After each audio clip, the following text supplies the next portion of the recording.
Hi everybody, it's Monica with American English with Monica. I'm so glad you're here. Welcome to my channel if you're new. And if you've seen my lessons before, thank you so much for coming back. Today, we're going to talk about two sentences. Now, they look similar, they sound similar, but they are not similar. You need to know the difference between he has guts and he has a gut. One is plural, one is singular, but you've got to know one's a compliment and one is an insult. So today's video, we're going to talk about these, and stay tuned until the end because I will talk about some synonyms for the compliment, and one of them is really inappropriate for work, but I want you to be aware of it. Okay? Let's get started. First of all, the word guts or the word gut, I want you to know the literal meaning. Sometimes with idioms and phrases in English, it doesn't really help to memorize the literal meaning in order to use that particular phrase. But in this case, it is important to know what we mean when we say guts. Not in a phrase, but just the actual meaning of the word guts. Do you know? It's a body part. It's not the formal name of a body part, but it's an informal way that we describe on a human the internal midsection, the middle of the body, where food is digested. So when we're talking about guts, we're talking about the stomach, the intestines, maybe some other organs like the liver. I don't know. But the middle of our body. So you watched the World Cup recently. Maybe you saw someone get hit in the gut. They got hit in their middle section. Or if someone says they have some pain in their guts, maybe they have a stomach ache. Okay, it's good to know what the word guts means. Now, I do want you to know when you're talking about the body part, you can say gut or guts, and it means the same thing. He got kicked in the gut, or I have a pain in my guts. It's the same meaning when we're talking about the literal body part, which makes this more confusing because you cannot use a plural or a singular in this way when we're talking about having. Someone has it. We can't use a plural or singular. It means different things. Okay? So let's talk about these expressions. If someone has guts, this means they have courage. Courage.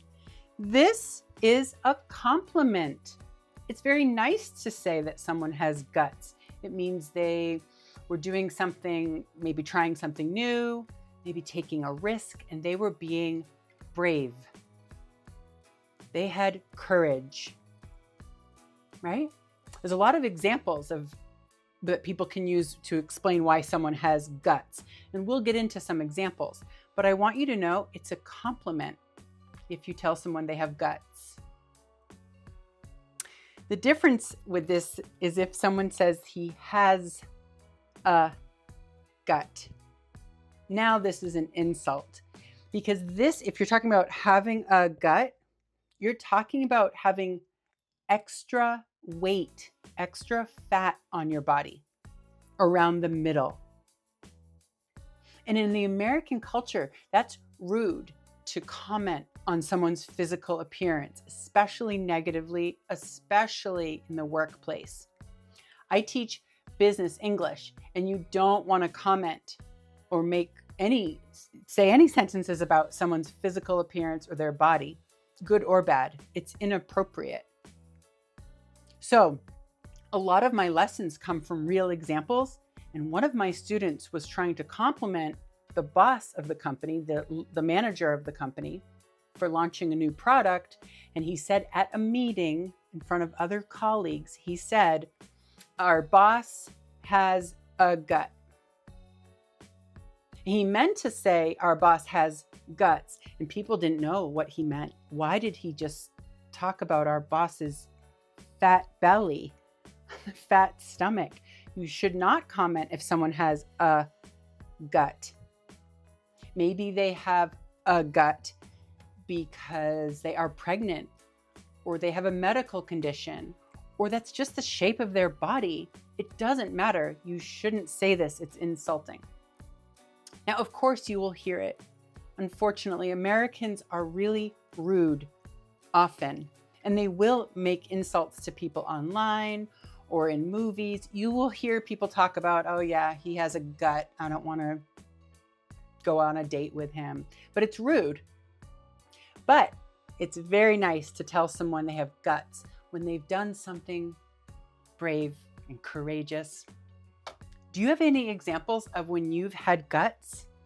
Like speaking to a stranger in English, right? You have to have guts to do that. Or trying something new, starting a new business, going back to school when you're an adult, right? You have to have guts to do that. Okay, some other verbs that we use when we talk about having guts, right? Being brave, being courageous. We can say they have guts. Okay.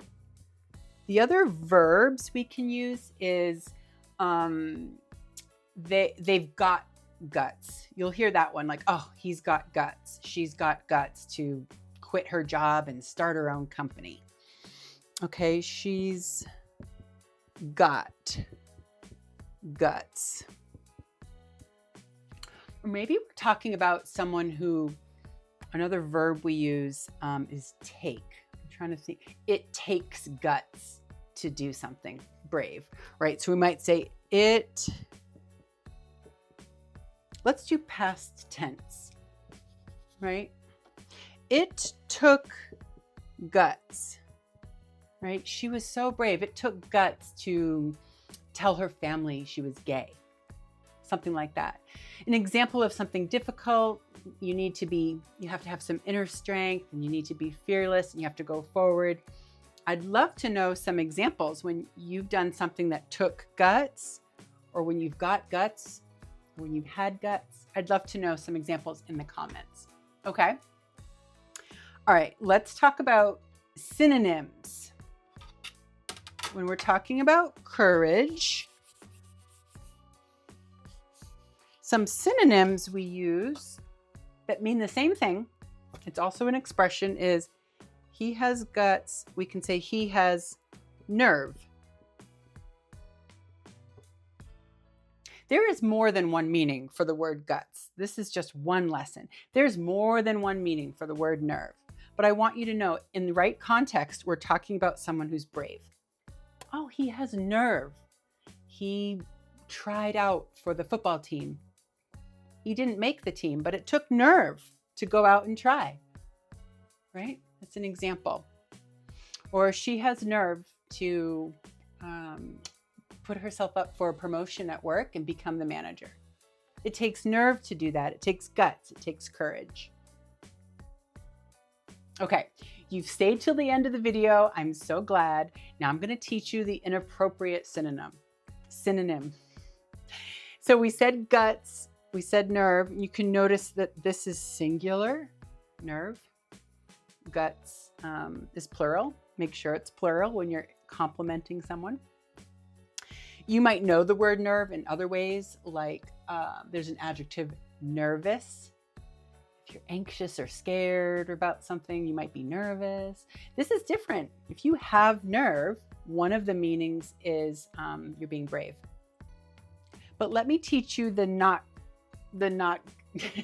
one that's not appropriate for work. This is informal slang. I don't normally say this expression. I really don't. I'll tell you why.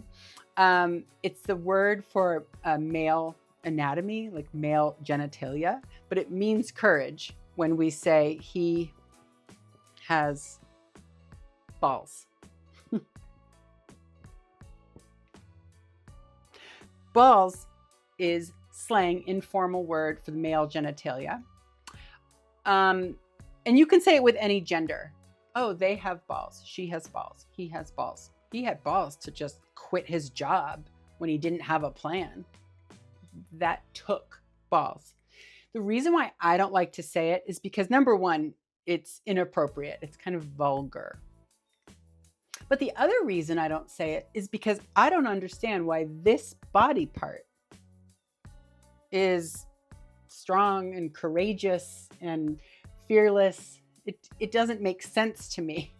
I think there are other body parts that really make me think of being brave. This is not one of them for me. So I don't use it. But I want to know if you've heard it. You probably have. Humans say it a lot. People say it in movies. People just say rude things sometimes. But I want you to say, if you're at work, I teach business English. It's okay to always say they have guts or they have nerve. Okay? Okay. I'm so glad you came here today.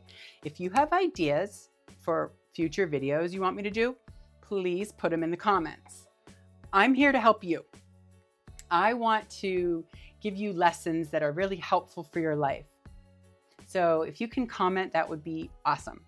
And also, if you can share and like and subscribe, especially tell your friends and colleagues about my videos, because there might be other people that are practicing English that really want to hear from the American accent or a native speaker from the United States of America. It might be helpful, especially if they're doing business with American companies.